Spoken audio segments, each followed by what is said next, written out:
જો તમે તમારા સફેદ વાળને કોઈ પણ પ્રકારના કેમિકલ અથવા હેર કલર વગર કુદરતી રીતે કાળા કરવા માંગતા હો તો આ વિડીયો ખાસ તમારા માટે છે। નમસ્કાર મિત્રો, રાધે રાધે। વિડીયો શરૂ થાય તે પહેલાં આપણી ચેનલ આરોગ્ય સંપદાને સબસ્ક્રાઈબ કરો। હવે જુઓ, જ્યારે પણ વાળ સફેદ થવા લાગે છે ત્યારે આયુર્વેદમાં તેને પાલિત્ય કહેવામાં આવે છે। એટલે કે જ્યારે શરીરમાં પિત્ત દોષ વધે છે ત્યારે વધેલા પિત્તના કારણે રક્ત ધાતુ પણ દૂષિત થાય છે, એટલે કે લોહી પણ ખરાબ થાય છે। તેના પરિણામે વાળ સફેદ થવા જેવી સમસ્યા સામાન્ય રીતે જોવા મળે છે। આ વિડીયોમાં આપણે એક કુદરતી હેર ડાય વિશે જાણીશું, જે વાળ માટે ખૂબ જ સુરક્ષિત છે। આ માત્ર સફેદ વાળને કાળા જ નહીં કરે, પરંતુ વાળના સમગ્ર સ્વાસ્થ્યમાં પણ સુધારો કરશે। તે કુદરતી કન્ડિશનર તરીકે કામ કરશે અને વાળને નરમ તથા ચમકદાર બનાવશે। વાળને કુદરતી રીતે કાળા કરવા માટે આપણે 2 સ્ટેપની પ્રક્રિયા અપનાવવાની છે। પહેલા સ્ટેપમાં આપણે હિના એટલે કે મહેંદી લગાવવાની છે। સંસ્કૃતમાં મહેંદીને દમયંતિકા કહેવામાં આવે છે। તેને કૈશ્ય કહેવામાં આવે છે, એટલે કે વાળ માટે ખૂબ જ ઉત્તમ ઔષધિ। તેને રજની પણ કહેવામાં આવે છે, એટલે કે વાળને રંગ આપનાર। બીજા સ્ટેપમાં આપણે ઇન્ડિકો પાવડર લગાવવાનો છે। સંસ્કૃતમાં તેને નીલી કહેવામાં આવે છે અને ગુજરાતી ભાષામાં ગળી કહેવામાં આવે છે। અને હા મિત્રો, કમેન્ટમાં જરૂર જણાવજો કે તમે કયા શહેરમાંથી આ વિડીયો જોઈ રહ્યા છો। સાથે તમારી ઉંમર પણ લખજો, જેથી અમે તમારા માટે વધુ ઉપયોગી અને યોગ્ય હેલ્થ માહિતી લાવી શકીએ। હવે જુઓ, ઘણા લોકો હિના અને ઇન્ડિકો પાવડરને એકસાથે મિક્સ કરીને તેની પેસ્ટ લગાવે છે, પરંતુ તમારે આ બંનેને એકસાથે મિક્સ કરીને લગાવવાના નથી। થોડું ધીરજ રાખીને આ 2 સ્ટેપની પ્રક્રિયાને અનુસરવાની છે। આ પ્રક્રિયા કરતી વખતે કેટલીક મહત્ત્વની બાબતોનું ધ્યાન રાખવાનું જરૂરી છે, જેથી તમે તેનો શ્રેષ્ઠ પરિણામ મળી શકે।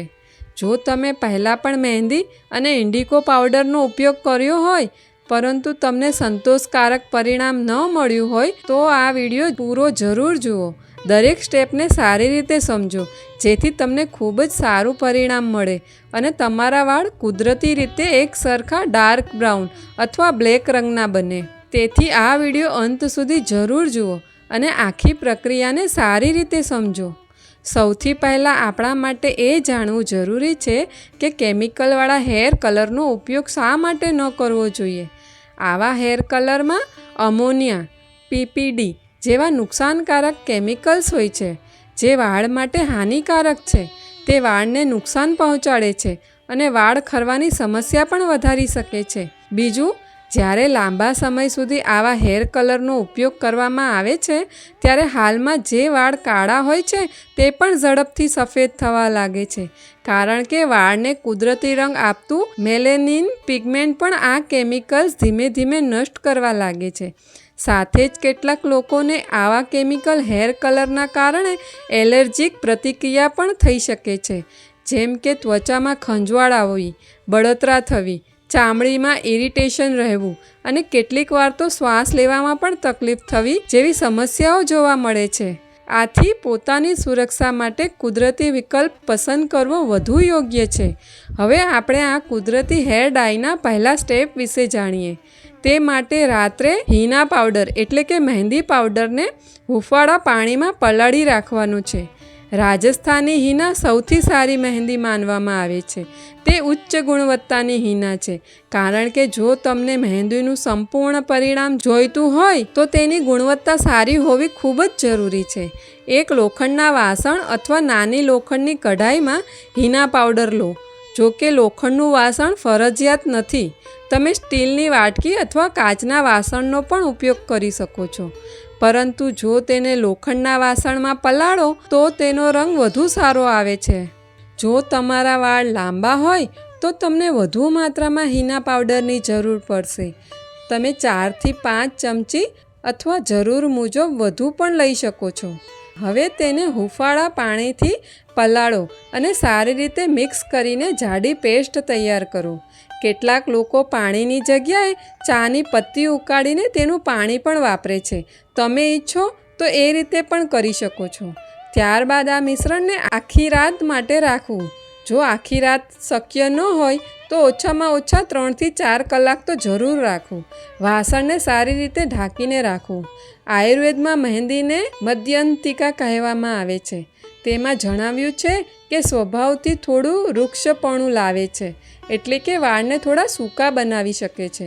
જે લોકોની વાત પ્રકૃતિ હોય અથવા જેમના વાળ પહેલાંથી જ સૂકા હોય તેમણે આ પલાળેલી મહેંદીની પેસ્ટમાં 1 ચમચી તેલ ઉમેરી શકાય.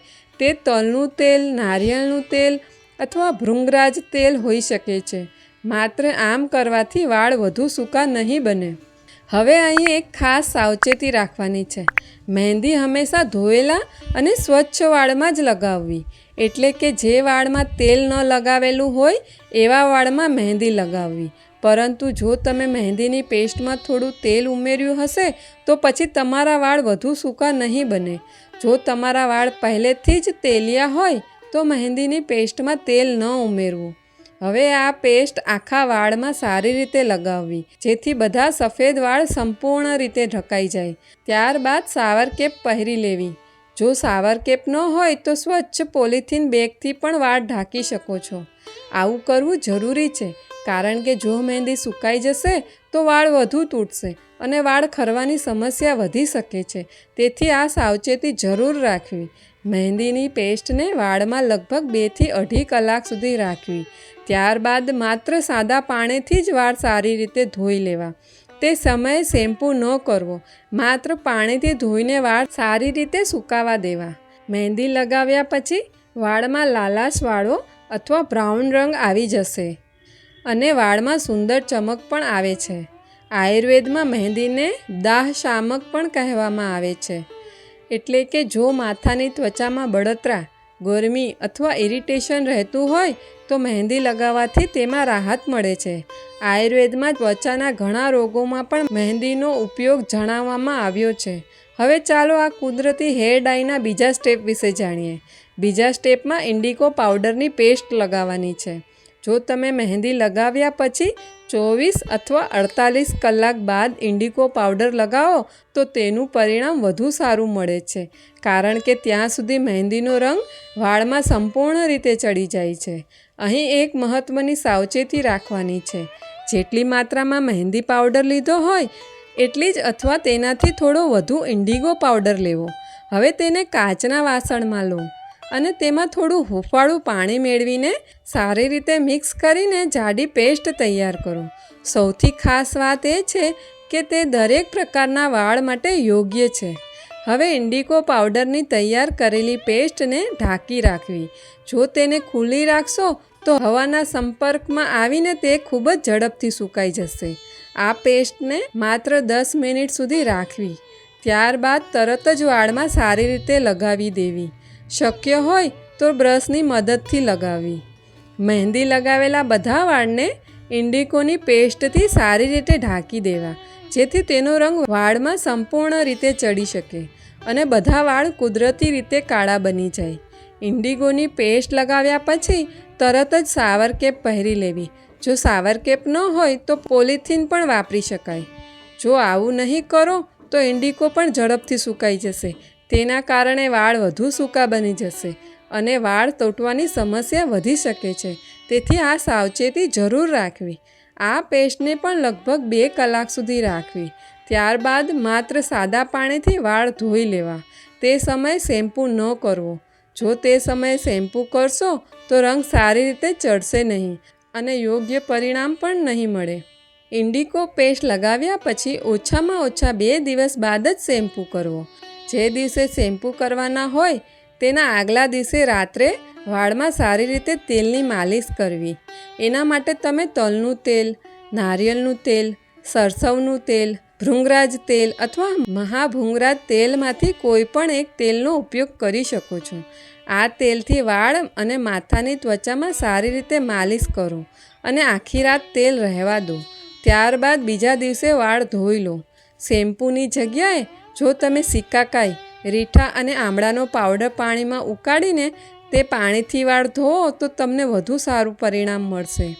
હવે પ્રશ્ન એ થાય છે, આ 2 સ્ટેપની પ્રક્રિયા કેટલી વાર કરવી?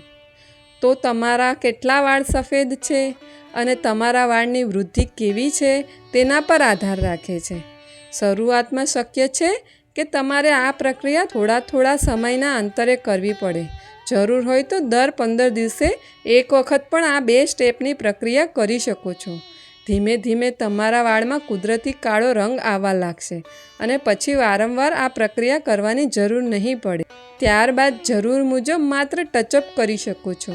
આમ કરવાથી સમય જતાં તમારો પ્રયત્ન પણ ઓછો થતો જશે. તો આજના વિડીયોમાં આપણે કુદરતી હેર ડાય વિશે સંપૂર્ણ માહિતી મેળવી.